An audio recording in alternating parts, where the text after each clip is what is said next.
Hello, and welcome to the Human Side of Real Estate podcast. My name is Mark Toomey. I'm managing partner of Tara HRC, which is a boutique real estate headhunting company based in Warsaw, Poland. My guest today is Tom Ogrodzki, who is CEO and founder of REDD, which is a commercial real estate market intelligence platform. Tom, hi, how are you? Thank you so much for coming in. Yeah, thank you for the invite. Brilliant to see you. I'm really excited about this because I'm not a tech person, but I'm just fascinated with, you know, particularly in the last couple of years, the advancements that we've made. So let's start off with talking about REDD for a moment, because I think a lot of people in commercial real estate in Poland will have heard of REDD, and I guess like any great entrepreneur out there, you have identified a problem with the real estate industry, or how the real estate industry was using and sharing data, and you proposed a solution for this to improve that process. So can you share with us what that problem was that you identified and what the solution was that you proposed? Yeah, when you think about commercial real estate, you have to think that that's a transactional industry, right?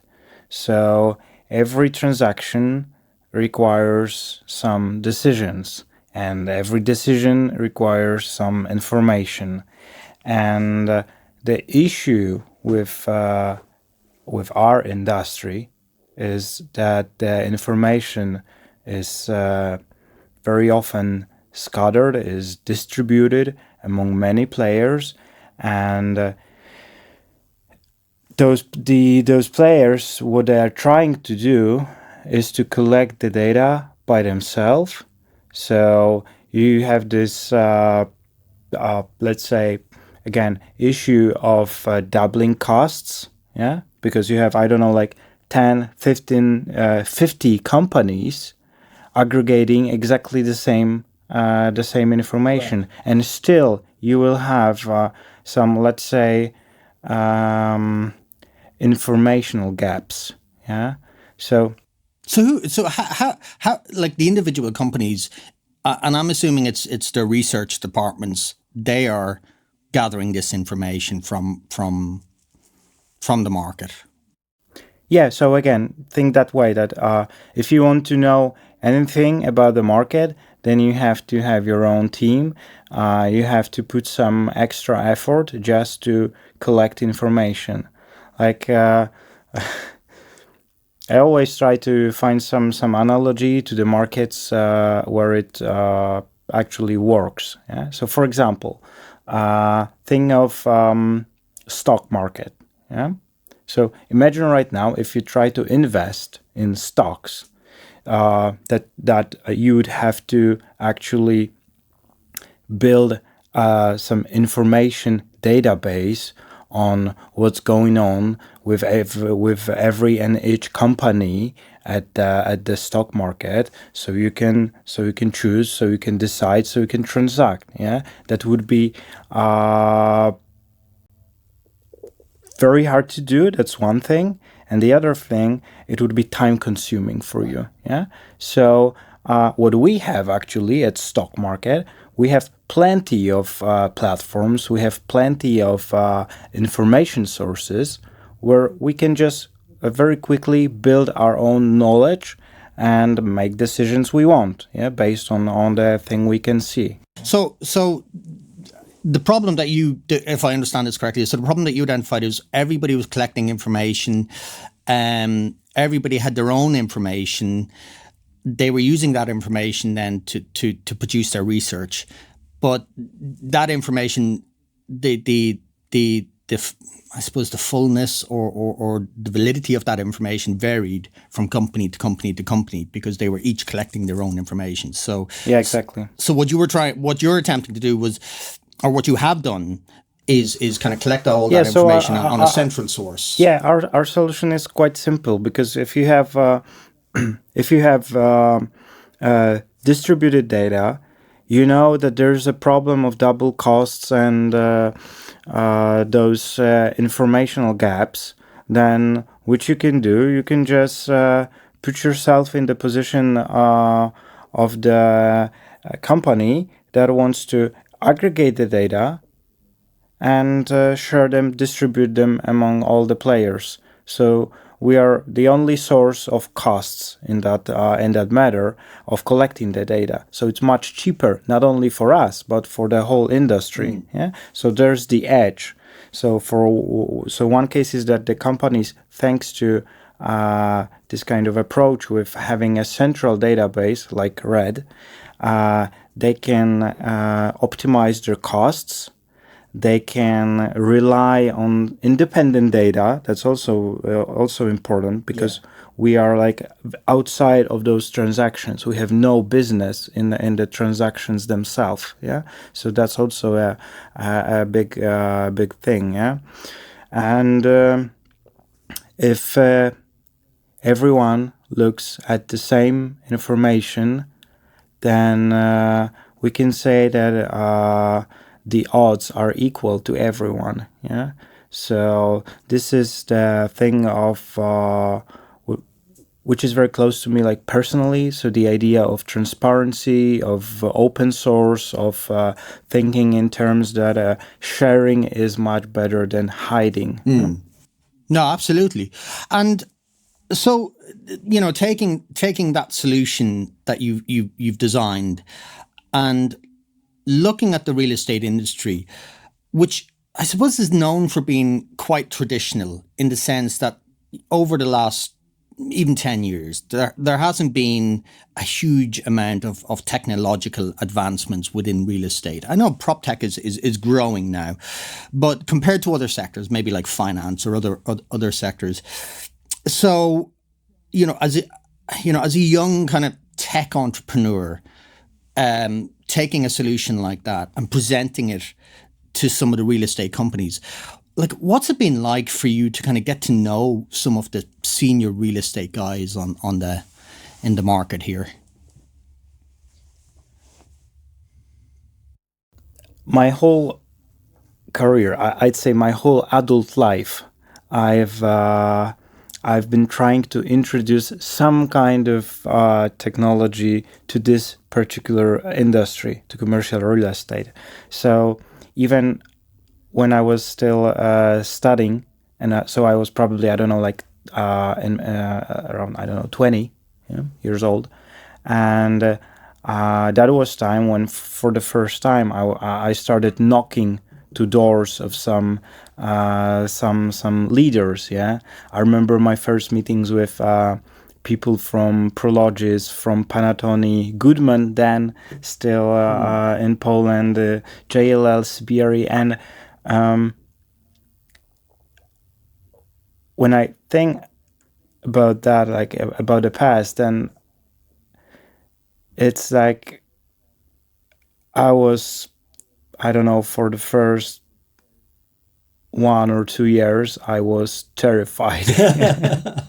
Yeah, with every meeting I had. Yeah, and that's because I was a rookie. Yeah. a complete rookie in the industry. And not only that, but and again, the idea of like, there wasn't a lot of tech in real estate even a couple of years ago when you were starting off. So even for those guys on the other side of the table, maybe they were a little bit terrified of you, because maybe they're like, okay, this is a young guy, he's a tech guy, he's coming in with these ideas.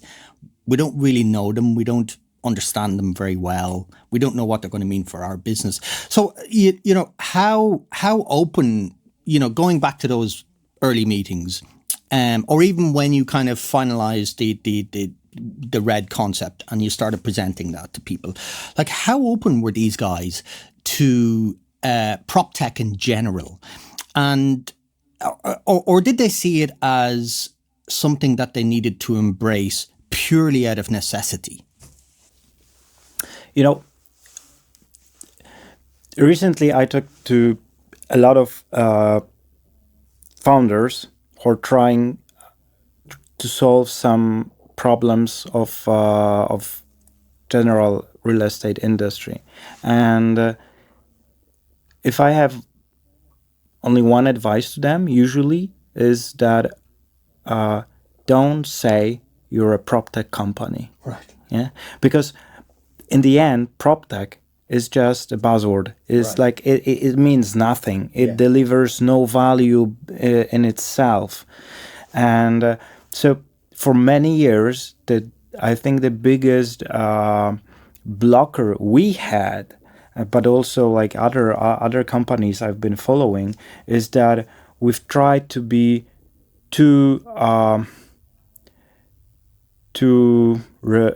revolutionary, maybe too prop tech in that matter, because if you want to grab attention of the industry leaders, then you don't do that by saying that you're a prop tech company. You do that by saying, I know exactly what's your problem. I know what are your nightmares, and I have a solution for that. Yeah? And if there is some technology under the hood, that's perfect. Yeah, because tech usually means that the costs will go down. Yeah, but it can be like the first thing we say. Yeah. Yeah. So I had this idea, this analogy that we founders should be like more like travelers. Yeah. So we know computers, and that's fine. But if you want to visit some exotic country, is and to meet people there, to maybe to convince them to something, then you can't do that just taking your fancy GPS device or something like that without any understanding of their culture, of their way of living, and so on. And I think that's the big problem of prop tech companies generally, yeah, because we have plenty of talented founders, but they still don't understand. They are not the part of the industry itself. Yeah, Yeah. and that's what I think is the most important thing. So to be humble and to talk to people a lot, to laugh with them, to talk with them, and to share their nightmares. Yeah. And I think you're right. And I think when, and I think that's maybe a lot of the problem. Maybe a lot of kind of prop tech companies who are trying to get started, maybe that's a problem that they face, is that they've got this brilliant idea, tech idea, and they know how it works, and they know all the gadgets, they know everything. But when they try to translate their idea into real estate language, into a language that real estate people will understand, maybe that's where they fail. Yeah, exactly. Because really the other guys, as you said, the guys with the nightmares, with the problems, they need solutions for that particular problem, rather than having a generic kind of idea or concept thrown at them. And I think your approach is right, and as you said, you really do have to kind of live and breathe the industry and know what these guys are facing, the problems that they're facing, and the solutions that they need. And you're getting that feedback almost on a daily basis from these guys. So you just keep adding that layer upon layer of solution to that, which is... Yeah, and it takes time. Yeah, that's important, especially from the perspective of a tech company. So if you're launching your startup company, then you have these big dreams of some hyper massive growths and so on. But again, you must be humble to the culture of the industry you're trying to change. Yeah. So you don't want to, or maybe some people try to colonize the industry, but again, it's much easier. That's also a tricky thing about our industry, I mean commercial real estate, because it's much easier to colonize the industry, to revolutionize the industry, when the industry is distributed itself. So, for example, if you have the industry of taxi business, yeah? So you have hundreds of thousands of taxi drivers, thousands of corporations, yeah, plenty of markets, local ones, big ones, and so on.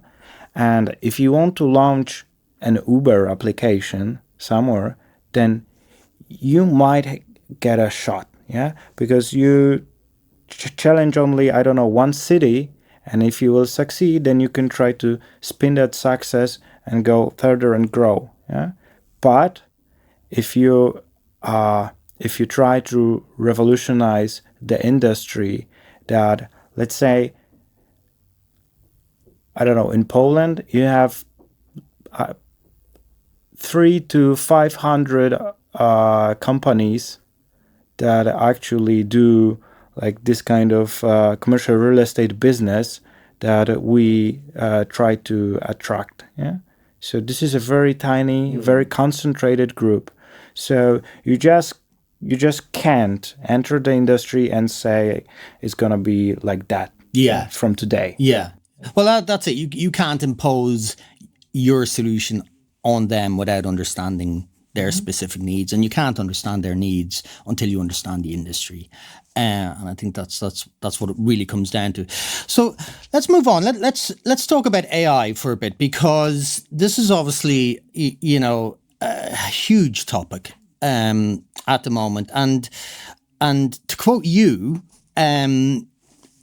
you had said on your website, Sam Altman dropped ChatGPT and turned the world upside down. Looking back at 2023, I can pinpoint almost to the day when AI leapt from sci-fi and research centers into our living rooms. So this feels familiar. And maybe you were too young to remember this, I don't know, but I remember dialing up to the internet for the first time in 1996, so and I think the similarities between 1996 and 2023, both were very, very exciting, and also a little frightening in terms of what was to come. So would you agree with that kind of comparison, or how do you view it? Yeah. On one hand, like what's happening around AI is probably similar to the internet revolution. The difference might be in the fact that internet itself wasn't producing so much extra value as AI probably can. So what I mean is that we still don't know where is the roof of AI possibilities. Yeah. So that's a little tricky. So let's say, because internet was it was developed like in many years. Yeah. It didn't happen overnight. Yeah. Yeah. So we knew how it works. We had some idea on how it can be used and to what extent. And with AI, there is still this mystery. Yeah. So there are things we still we still don't know. Well, it's still in its infancy, really, and I think most people, be they real estate people or not, would have now have a general idea of what AI is, and we already have an idea of its possible capabilities. But I think there's one common misconception about AI, which is that people seem to think that AI can think for itself. So let's clear that up. Can AI think for itself? I'm not sure if that was at my blog, but I don't know. It was like few weeks, maybe a few months ago, when I was at some industry party, and some gentleman approached me and said that he remembers me from some of my AI presentations I gave this year, and he said that he believes that AI is killing his industry as we speak. And I said, so what do you do? And he said, I'm a lawyer. Yeah. And so I asked, why you think so? And what he said was, it really struck me, because he said, like, because AI thinks. Yeah. And I was like, God, no, AI doesn't think. Yeah. So for many years, AI even wasn't called AI. It was machine learning. Yeah. And this is a part of statistics. Yeah. So, for example, what we today associate with AI, so let's say ChatGPT, Claude, or some other application, is this is so-called large language model, LLM, and what it does. Sometimes I'm laughing that these models are like fortune tellers, because you write some prompt, and their job is to provide you with statistically the most valuable answer you actually want to hear. Right. And what's important, what they do, they forecast not a sentence, not a thought. Because, like, for example, when I speak right now, I have some thought in my mind, and let's say it's complete. I know exactly what I want to say. But when the AI is answering your questions, then you see like those words like printed on the screen. Yeah. And what it does, it thinks only and only about the next word. Okay. So you say, hey, so it says with statistical idea that you want to hear probably hey too. Yeah? Yeah. So hey. And then it tries to guess what's the probability of the next word you want to hear. Right. Okay. So it's very, and again, as I said, I'm not a tech person, so I don't have an understanding of this. But does it work in a similar way that, say, the algorithms work on social media, where they're trying to predict, what type of stuff that you like to see, and they'll produce that for you. Is it the same kind of, prediction model? A prediction algorithm as you might. That's a little different, because ChatGPT is a language model. Right. So it was designed to imitate the human language, and that's all. Yeah. But what you're addressing is a huge group of let's say less sexy algorithms, and these are those who can predict things. Yeah? But they are based like very deeply into general statistics. We know, and I remember when I was studying 15 years ago, and I had exactly the same statistical models using on my desktop computer as we used actually today to predict things, but today we call it AI, and 15 years ago that was just decision tree statistic model. Yeah. Okay. And so going back to that blog that you wrote on your website, and I had a good read of that, and it's brilliant. So anybody who's interested in learning more about this, jump on to the REDD website and you'll see Tom's blog. But one of the blogs that you wrote was titled could AI run a real estate company? Now, for anybody who hasn't read this blog yet, there's a spoiler alert. The short answer is no, but it will become an extremely helpful assistant for many tasks. So can you tell us how AI is being applied to the real estate industry currently? Okay, so let's narrow things. Yeah. So first of all, let's focus on commercial real estate. Yeah. Then we have to think about that we have plenty of different sectors. Yeah. I mean specializations like I don't know, leasing, capital markets, property management, architecture, construction, and so on. Yeah. So each of these branches is, let's say, consuming AI with a different pace. Yeah?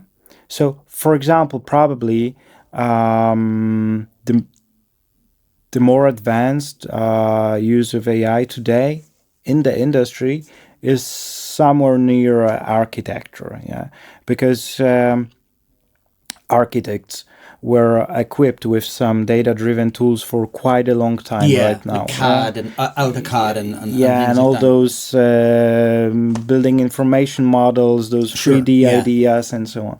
So they have data, and what is important is that there's no AI without data. Yeah? So as architects have digitized data, then they can use some AI to some extent. I don't know. I've seen there are like plenty of different projects. Yeah. So, for example, you could make, I don't know, office arrangements much easier, faster. Yeah. So again, why I like to think about AI as an assistant, because imagine you work in an architecture studio. Yeah.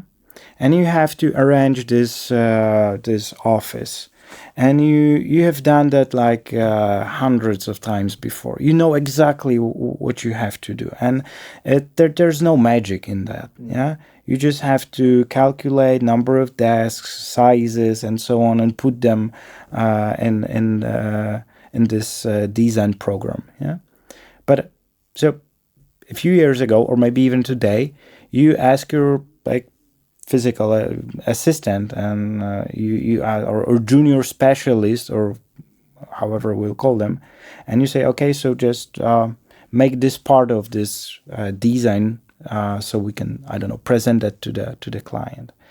And the AI gives the opportunity to replace that role of this, let's say, junior assistant, and make that work faster. But, and here's also an important thing, is that when I think about, let's say, replacing people with AI, I don't think that's going to be a threat. Yeah, right now, with what we know right now about AI, is because when I think about this young guy who's this junior specialist working in this architecture studio, I'm 100% sure there is some more creative, better way to learn how to become the architect and what's important than just making copy-paste desks on some application. Yeah. So it's really about kind of, it's like, we're not talking about, replacing that junior assistant, because if you replace that junior assistant, then that junior assistant doesn't become an architect, because his function is no longer needed. So how does he get that experience? How does he grow?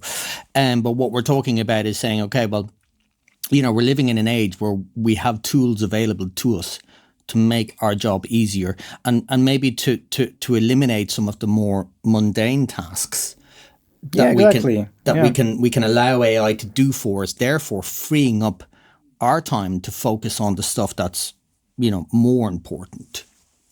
more creative. Yeah. Yeah. Um, so, so again, like I said, I'm shamelessly quoting your blog here today because it was brilliant. It was really interesting.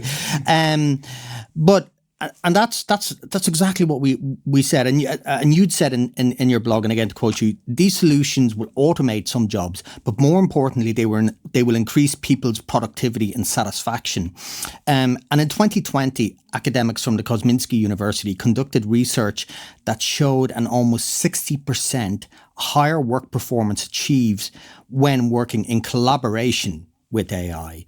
So how that's an enormous, that 60% is, and bearing in mind, that's almost 5 years ago from that research. Yeah. So, a lot has happened in that space, but how do you think those solutions will help increase productivity and performance in the real estate sector? I'll give you a story just from yesterday. Okay. So just for a few days, my nephew is living with us. And he's, I don't know, 14 or 15, something like that. And he said in the evening that he has to prepare some presentation for the Spanish lesson about some city in Spain. Yeah. So I said, okay, so just take your computer and do your job. So what I had in mind, how I would perform that, I would just, go to Wikipedia, research some stuff. Then I would open PowerPoint and started doing the presentation. And when I was looking at him, what he was actually doing, he was just typing for, I don't know, half an hour. So I asked what's the story behind the typing? Yeah?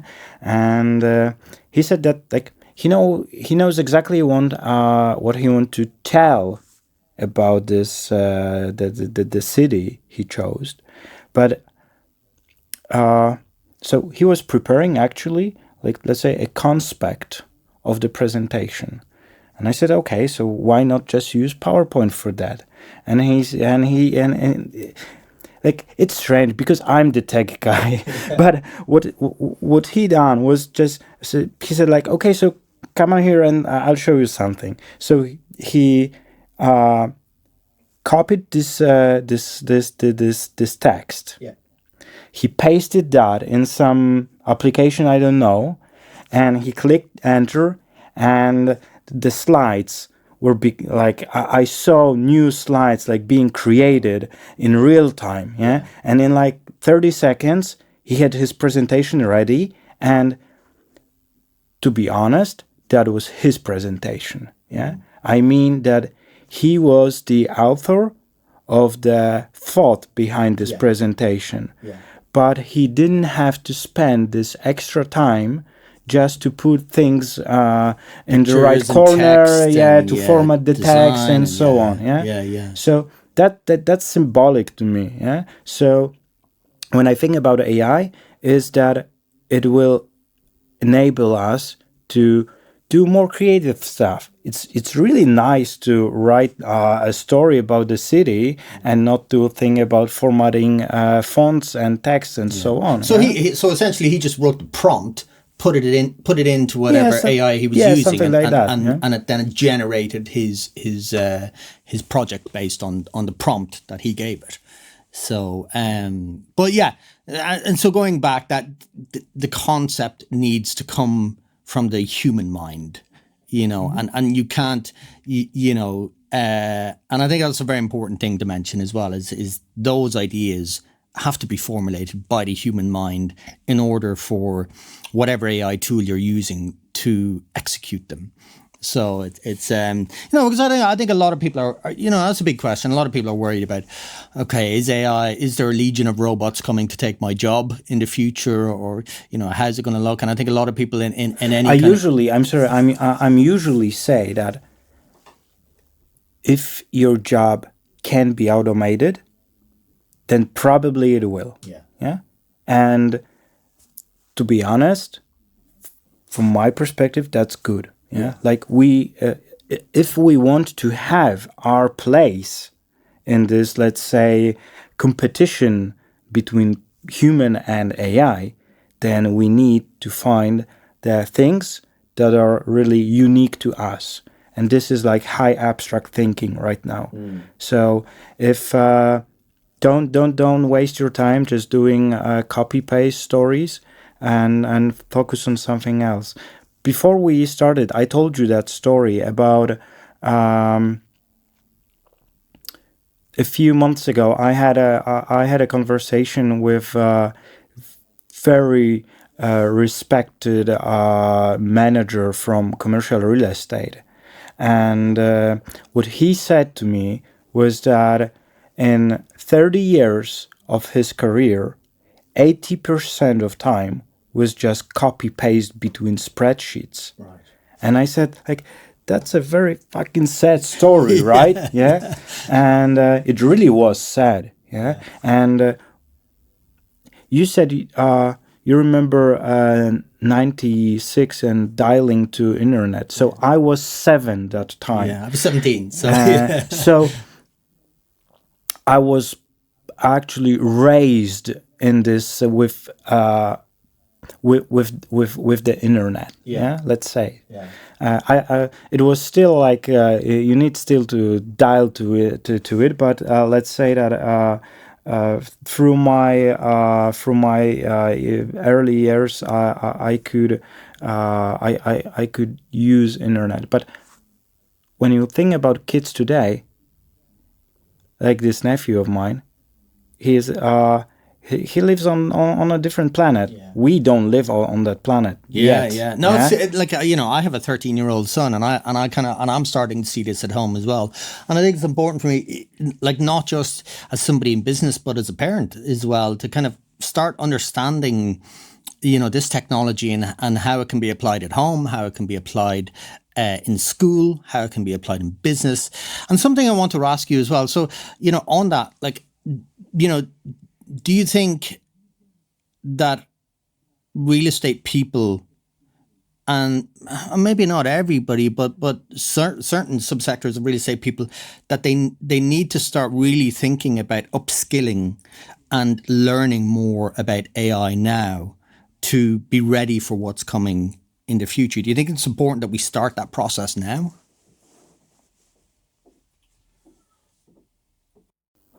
When I hear the concept of improving skills or something like that, I think it sounds like some kind of I don't know, formal process or that needs to happen. Yeah, but that's not true. Yeah, so it's like people in the industry, they just can't be ignorant. Yeah? So the only recipe to the future we might see is that just be curious, just use and test and play and have fun with those tools which are available and mostly for free right now. Yeah, and that's all, in my opinion, what's needed at this level for the professionals. So I'm not a big fan of trying to make this AI thing as something that you can pinpoint in your resume. Yeah, it's just, again, it's like with the internet. You just have to start using it. Yeah. It's not about building your skills around the internet. Yeah, it's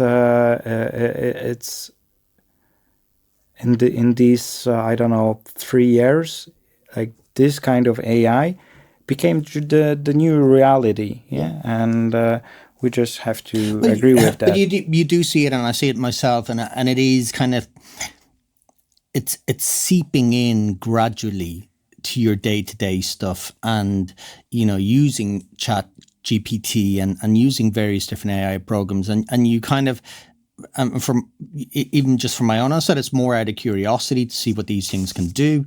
But then once you start to kind of understand them, you say, oh, I can use that now. And I need to write this text, or I need to do this, or I need to do that. I'll use this tool for that. So it's a gradual learning process. And I think something that we mentioned, which might be interesting in the future, we were talking about, these kids today who are already doing their school projects using AI tools. And I wonder at some point in the future, looking at the future job market, when people are applying for jobs or even going through an interview process for jobs, maybe one of the questions in the future will be, well, what AI tools do you have currently? And maybe their decision will be based on how progressive the company is with AI, versus the traditional. Yeah. I had this question in mind that from the future HR conversations, like, so how many AI assistants will I have at your company? And again, it's like from the perspective of commercial real estate, it's critical to recognize that, because if you think about the industry, in some areas, it's not so different from, I don't know, the finance industry. Especially if you do some I don't know, valuations or I don't know, capital markets or something like that. But but the finance industry is in a totally different place when it comes to new technology adaptations. So, and I assume you mean more advanced. Yeah, exactly. So, for example, I can imagine that, I don't know, like in a few years, we will see that acquiring talents, like young talents, might be much more difficult than it is today. And that's because, as of today, our industry still is more analog than AI prepared, in the future AI driven. So if this nephew of mine in, I don't know, 4 or 5 years will be looking for his first job, and he will have a choice between a company that provides him some excellent tools for work, and he can really be creative and develop at a faster pace there, or he will be proposed with work at a place which still is more analog, based on spreadsheets, PowerPoints, when you have to do all the work like manually.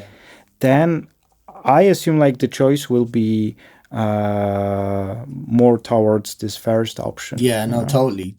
And look, and I was something I was thinking about as well the other day. I was thinking probably at some point in the future we're going to have, real estate companies will probably have maybe even just one dedicated professional, AI professional, in-house to make sure that the company is maximizing AI's potential, maybe in the future. It's like